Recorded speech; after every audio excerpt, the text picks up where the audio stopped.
Hello दोस्तों, जैसा कि आप सब जानते हैं इस समय सावन का पवित्र महीना चल रहा है। लेकिन क्या आप ये जानते हैं कि शिव जी को इसी महीने में क्यों ज़्यादा पूजा जाता है?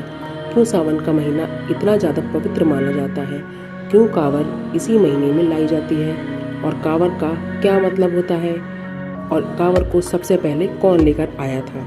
और कांवर कितने प्रकार की होती है? कांवर को किस प्रकार से लाया जाता है? अगर नहीं तो आपको सारे सवालों के जवाब इसी एक वीडियो में मिलते हैं। कृपया करके इस वीडियो को पूरा अंत तक देखिए और चैनल को सब्सक्राइब करना मत भूलना। कंधे पर गंगाजल लेकर भगवान शिव के ज्योतिर्लिंगों पर चढ़ाने की परंपरा कांवड़ यात्रा कहलाती है।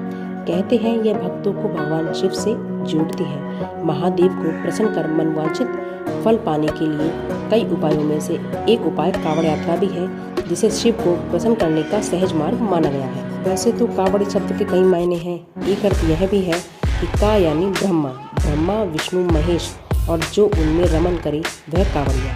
जो नियमों का सम्यक पालन करके आपको अपने इन देवताओं की शक्तियों को संपूरित कर दे वह कांवड़िया कहलाता है। कांवड़ तब बनती है जब फूल, माला, घंटी और घुंघरू से सजे दोनों किनारों पर वैदिक अनुष्ठान के साथ गंगाजल का भार पिटारियों में रखा जाता है।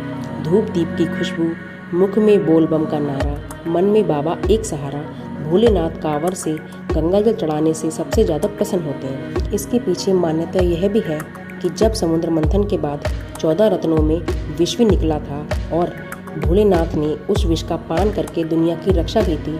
विष पान करने से उनका कंठ नीला पड़ गया था और कहते हैं इसी विष के प्रकोप को कम करने के लिए, उसे ठंडा करने के लिए शिवलिंग पर जलाभिषेक किया जाता है और जलाभिषेक से शिव प्रसन्न होकर आपकी मनोकामनाएं पूर्ण करते हैं। कहा जाता है कि कांधे पर कांवर रखकर बोल बम का नारा लगाते हुए चलना भी काफी पुण्यदायक होता है। इसके हर कदम के साथ एक अश्वमेध यज्ञ करने जितना फल प्राप्त होता है। अलग अलग तरह के कांवड़ के बारे में आप जानते होंगे।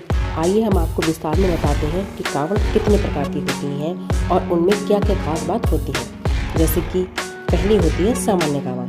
सामान्य कांवड़ियाँ कांवड़ यात्रा के दौरान जहाँ चाहे रुककर आराम कर सकते हैं। आराम करने के दौरान कांवड़ स्टैंड पर रखी जाती है जिसे कांवड़ जमीन से ना छुए। दूसरी होती है डाक कांवड़। डाक कांवड़िया कांवड़ यात्रा की शुरुआत में शिवजी के जलाभिषेक तक लगातार चलते रहते हैं बगैर रुके। शिवधाम तक की यात्रा एक निश्चित समय में तय करते हैं। यह समय अमूमन 24 घंटे के आसपास होता है। इस दौरान शरीर से उत्सर्जन की क्रियाएं तक वर्जित होती हैं। तीसरी होती है खड़ी कांवड़। कुछ भक्त खड़ी कांवड़ लेकर चलते हैं। इस दौरान उनकी मदद के लिए कोई न कोई सहयोगी उनके साथ चलता है। जब वे आराम करते हैं तो सहयोगी अपने कंधे पर उनकी कांवड़ लेकर कांवड़ को चलने के अंदाज में हिलाते डुलाते रहते हैं। चौथी होती है डांडी कावत। डांडी कावत वह होती है ये भक्त नदी तट से शिवधाम तक की यात्रा दंड करते हुए पूरी करते हैं। मतलब कांवड़ पथ की दूरी को अपने शरीर की लंबाई से लेकर नापते हुए यात्रा पूरी करते हैं।